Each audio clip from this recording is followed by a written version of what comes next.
Got to be Oh, very yeah, no, ain't nothing professional. wrong with that. All right, all right. We did the hum chum stuff here. Yeah. You ready for bars of cap? Bars I'm of ready cap. for bars and cap. All right, bars of cap. You already know my career. Bars of cap. It's the game that we play here. You know, we throw scenarios out at our guests, and you know, And we have to if they pick feel one. it's a bar, they agree and say it's a bar. Cap, self-explanatory is cap. Are you ready? Okay. All right.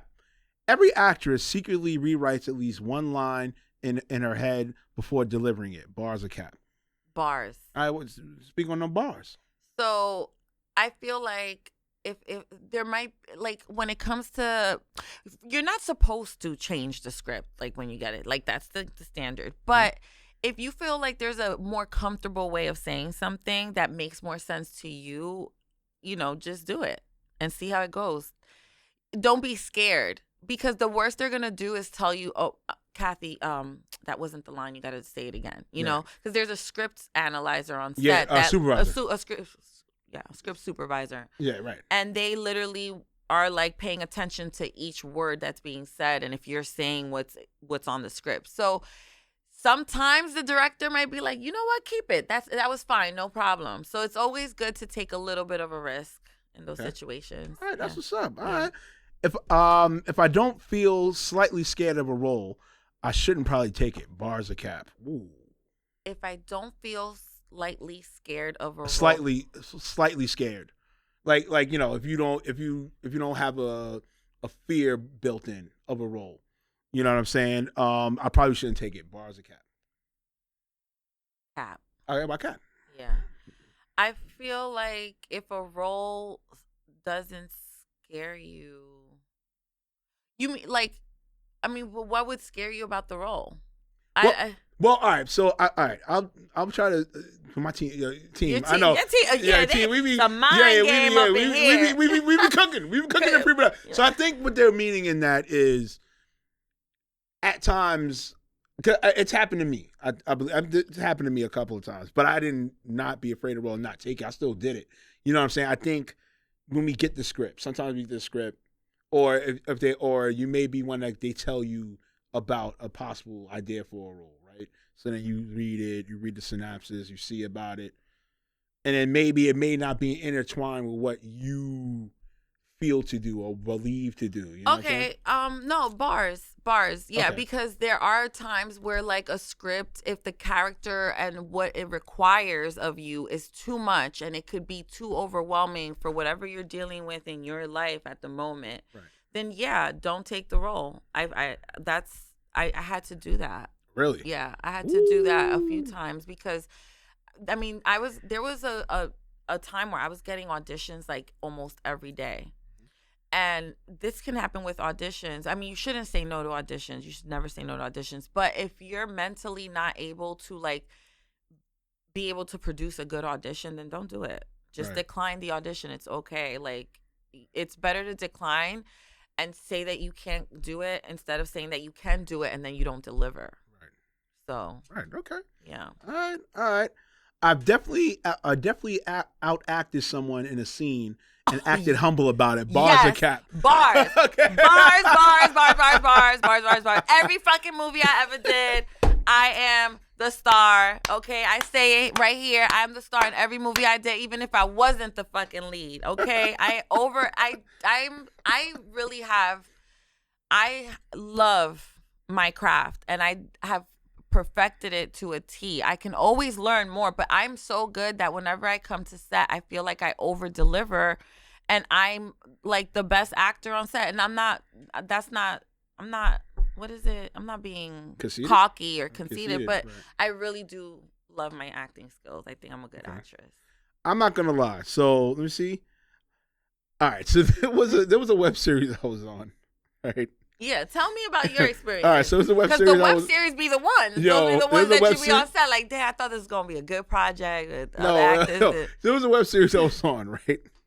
So the director, first off, this is back at my old place in Harlem, right? So that's where we did the scene at. So already, I'm at home base. It's home field advantage. Okay, I'm not going to be nervous or whatever. Yeah. So the actor that was acting with me, he was kind of being nonchalant about this shit, right? So the director's letting him know, like, yo, Remo's gonna bring the pain. You Yeah. gotta be right. Be ready. So, yo, He wasn't ready. yo, the right that goes action. So I'm supposed to be this dude's boss, like drug dealer boss, right? So he's telling me, he was late to meet me for something. You always talking about this rapping. It's about getting paper. Stop, What? cut. Yo, Director's telling him, he's like, yo, Remo's gonna bring it. So we did it again. Second take. Mind you, I'm locked in. You know how it, you know Yeah, you are. when You know you how it locked is. in, You locked in. Once they say action, it's, Yo. it's like Rottweiler. Gang. Same thing. He didn't know what to do. He ain't know what to do. That happened The to kid, me. A few he times. didn't come back. Yeah, they He get didn't come back. intimidated. He Yeah. didn't come back. Because they're like, yo, I don't know if I could do. Yeah, they get intimidated. That's happened to me a few times. I brought some people to like come in and see if they want to act, and one day on set, they're like, no, I can't. I'm not doing it. Yo, it's crazy. It's high intensity. It's high. Got to be ready for this. You in or you out? What is it? Yeah, 1 foot in, 1 foot out, dog. What's we doing? All right. Being an executive producer just means I care too much to stay quiet. Bars or cap. Yo, Oh, bars. speak on. Bars, because I really want to tell everybody off sometime. Like, I have all these things in my head. I want to tell everybody what they need to be doing, but I also want to trust my team that they're going to do the right thing. Right. And that they have the best, intentions for my show and for my production. They wouldn't be part of my team if I didn't trust them. So I do stay quiet a lot. It's not because I want to. It's because I trust y'all. I trust y'all to do the right thing. Right. Right. No, I mean, I go a lot. I don't mind being behind the scenes, but I'm so much like and love being talent. Yeah. You know what I'm saying? So don't get me wrong. I do have a solid producer's eye or energy and stuff like that. But 9 times I'd be like, look, I'm ready for this in front of the camera. Yeah, same. Do what I do. Same. Let me get the hell out of Dodge. Same. You know what I'm saying? Same. But in doing that, sometimes, like for example, there was a day on set that we forgot to film something that was so important. Like it was like the transitions intros for each part of, because there's a part 1 and a part 2 to each episode, and we forgot to film that for the first 3 episodes, and I was fuming because I shouldn't be thinking about that. That's production. If I'm thinking about everything else, I need production to think about those little details. But it's okay. It was the first day on set. It happens. There's always something's always going to happen on set. You can't expect everything to run smoothly. You can do the best you can, but there are going to be hiccups. Yeah, and you have to be prepared for those hiccups. And how are you going to pivot? What can you do to change it? How can you fix the problem quickly? I don't dwell on issues. I think about the solution. All right, that's what's up. I watched a final cut and thought, okay, this is Emmy behavior. Bars or cap? Bars. Bars. Emmys. Come on. I don't know who I got to talk to. I mean, I need to get it. Hire me. First of all, I need all my filmmakers and directors. If you're watching this, please book me this year. I'm ready to work. I'm ready to work with a lot of people. I'm ready to get creative and get to work so that I can get that Emmy. Okay.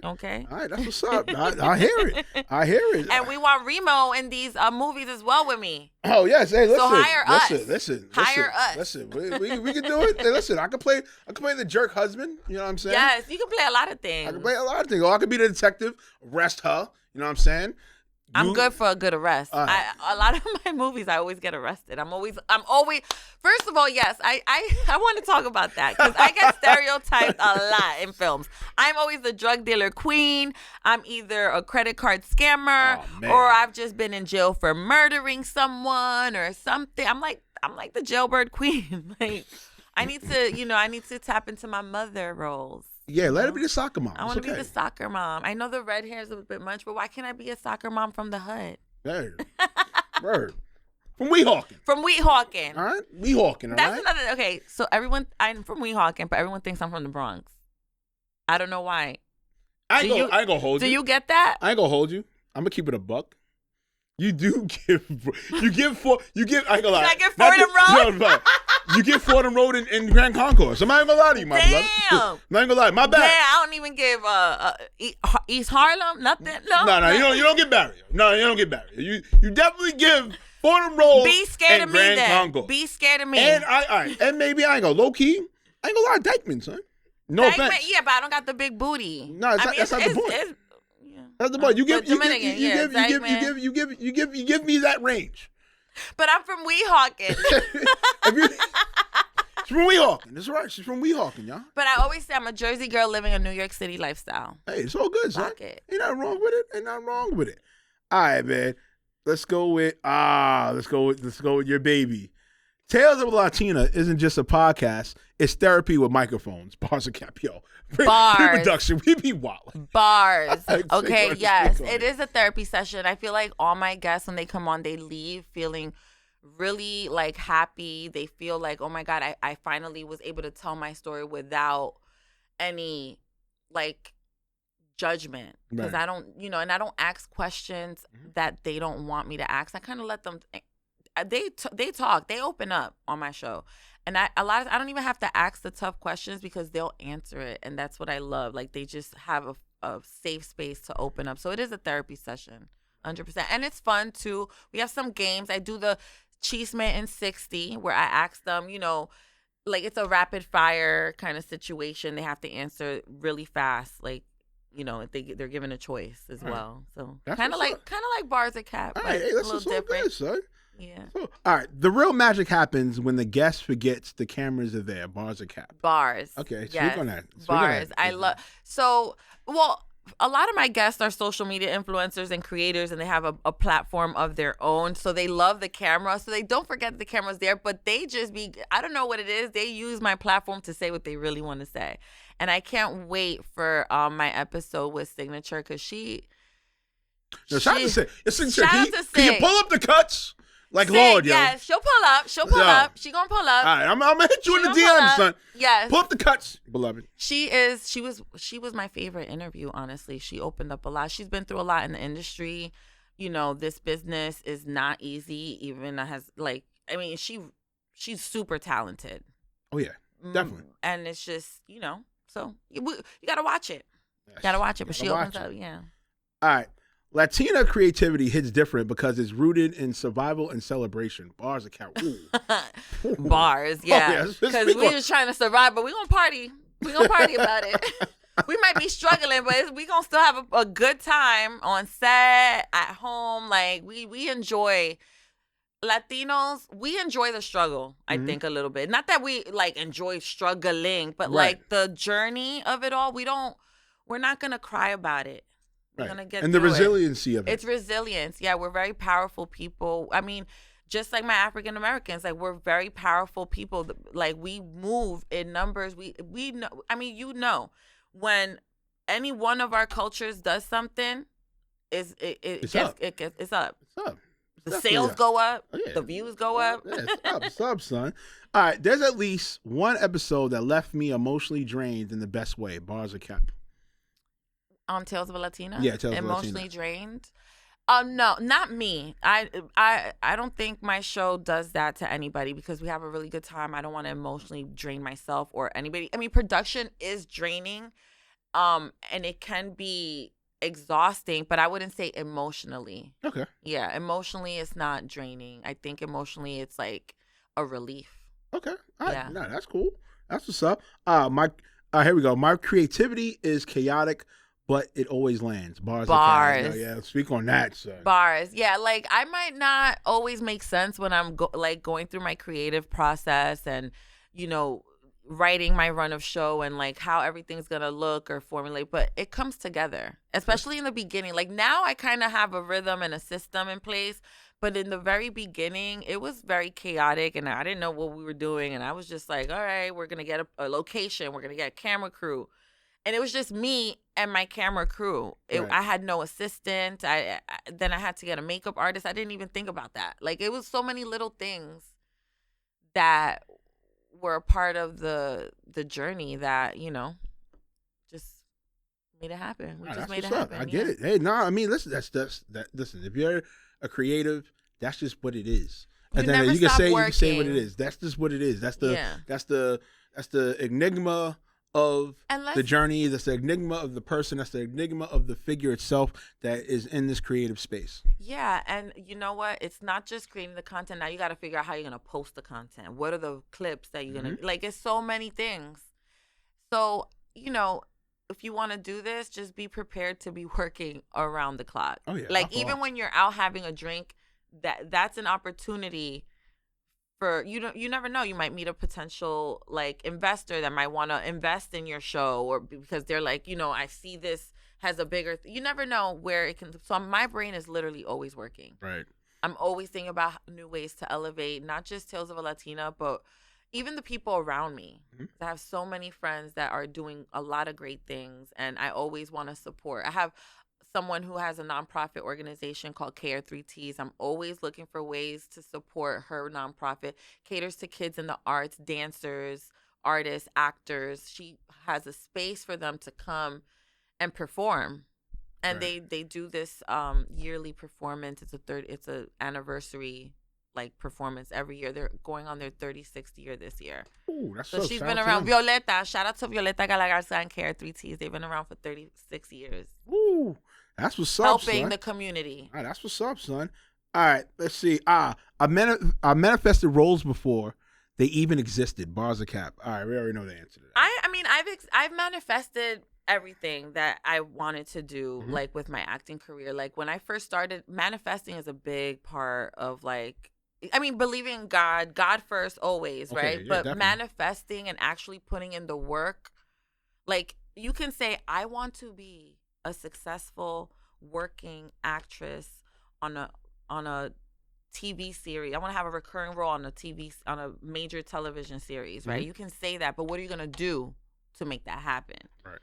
So you got to put in the work. You got to go to acting classes. That's like the first step. But not only that, now you got to have your materials to promote yourself and to show people what you can do. You got to have a reel, your headshot, have a resume, just like you would have a resume for a regular job. Yeah. Have a resume with all your acting roles, scenes, everything, all your classes. Like show that you've been putting in the work on paper and shop yourself around.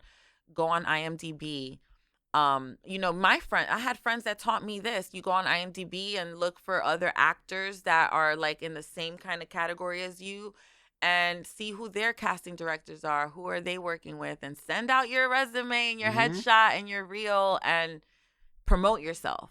And that's a different lane. That's not Instagram. You can't really promote you should. Yeah. Like you can do whatever you want on Instagram. But you got to also do other work. Acting is so tedious. I love it, though. It's a lot of work. Not lying. And the people that are really successful, those are the people that are really doing all that grunt work. I'm a multi-hyphen, so I do a little bit of everything. So my problem is that I will focus on something for a few years, but then I'm like, all right, this isn't really working right now, so I'm going to move on and pivot to the next thing and make that work, and I'll come back to this later. Right. It's my ADHD, but that's just how I operate. You operate how you want, but make sure you're prepared for whatever opportunity. Because right now, if somebody calls me for an audition, I'm prepared. Or if someone says, hey, can you send me your headshot reel and resume? I'm prepared. I have that on deck. I can send it out. A lot of people aren't prepared because they don't know what to do or how to start. So, woo, my creators, it's a lot of work. We're going into it. All right, we almost done here. All right. I work best under pressure, even though I complain about it. Bars or cap? Bars. Okay, yeah. Bars. I don't know why, but working under pressure lights a fire under my ass, and I know that like there's a time crunch and I have to get it done. But I do love preparing. But it's just hard to do that in this business because there's something always that comes up or happens. So I prepare for the unexpected. That's fair. Yeah. That's fair. I always prepare for the unexpected, but I just do it. Hey, listen, man. Like I said, man, that's the life of a creative at the end of the day, man. Say yes to yourself. Right. Yeah. Right. Definitely. All right, last one, and then we getting up out of here. 5 years from now, people will say she saw the vision before we did. Bars or cap? Bars. Bars, yes. I mean, that's literally been happening because I've always recreated myself in this business. I started off as a model, got into nightlife, worked in that business, was like a VIP bottle host for years, met a lot of great people, got into a little bit of radio and podcasting, but then I took some time off from the industry and got into acting. Right. And now I'm producing. So it's like so many different transitions in this 15-year span of my Nah, career. congrats to you on that. So, and every time I transition into something new and I attack it and I do well, I have people that are like, I see I see what you were doing that for now. I actually had one ex say that to me. He's like, I see your vision. I didn't see it back then because I was in the very beginning of it. I was doing music videos for $250. Like, why would I do that? Like people were asking, like, why are you on set? Like, you're overexposing yourself. But it's like, it's part of the journey. You have to kind of like start there and move your way up. And it's with everything. Like, if you work at a corporation, right?